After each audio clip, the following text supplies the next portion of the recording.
Salut à tous, j'espère que vous allez bien. On se retrouve pour une nouvelle vidéo. Donc ceux qui nous connaissent ou ceux qui nous découvrent, n'hésitez pas à vous abonner, liker les mecs, partager. Et comme vous avez l'habitude, ça fait un moment qu'on fait les reviews. Bon là, je suis tout seul parce que Lolo n'a pas pu se libérer, mais c'est pas grave.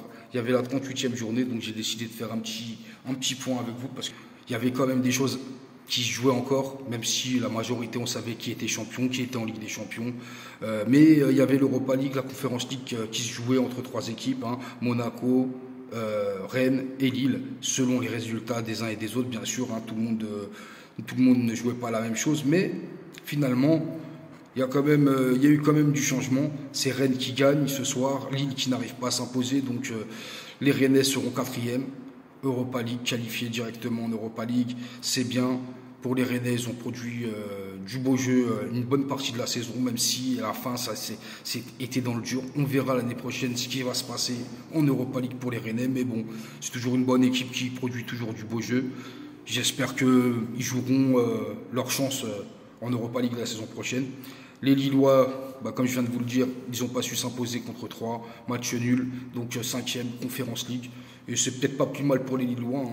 Ça se trouve qu'eux aussi vont faire dans cette compétition, ils ont peut-être leur coup à jouer pour la victoire finale. C'est un bon club, Lille. Donc on verra bien la saison prochaine. Donc on a les 5 Européens, entre guillemets, parce que Marseille, il y a une infime chance. S'ils gagnent pas leur premier match, ils ne seront pas en Europe l'année prochaine. Mais normalement, on a les 5 Européens.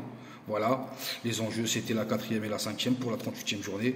Et après, ce qui jouait, c'était la 17e place entre Nantes et Auxerre. Avant le match, Auxerre ne devait pas perdre, mais Auxerre recevait Lens. Et Lens, on les a pas vus trop se louper cette saison. Et en fin de saison, ils étaient bouillants. Il n'y a aucun match qu'ils ont lâché. On s'est dit, bon, peut-être qu'ils vont arriver avec moins d'ambition. Mais non, les Lensois qui s'imposent 3-1. Et avec cette défaite, les Auxerrois qui vont se retrouver en Ligue 2.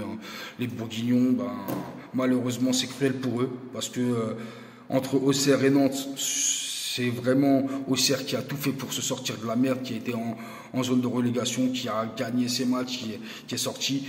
Et malheureusement, le dernier match est cruel pour eux. C'est contre Lens, c'est la défaite. Ça les envoie tout droit en Ligue 2.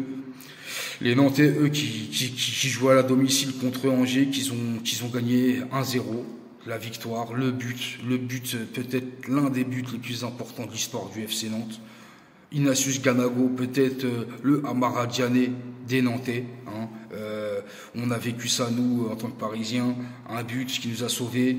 Amara Diané, on en parle encore. Peut-être que les Nantais, dans 10 ans, 12 ans, ils parleront encore de Ganago. Ce but-là contre Angers, le dernier match, qui les a maintenus parce que on ne sait pas, tu descends, tu ne sais pas quand tu vas remonter. La saison prochaine, Nantes sera dans l'élite, la Ligue 1. Et c'est bien pour eux parce que c'est quand même un très grand club de Ligue 1. Donc voilà, c'était les matchs où il y avait le plus d'enjeux pour moi, c'était la relégation.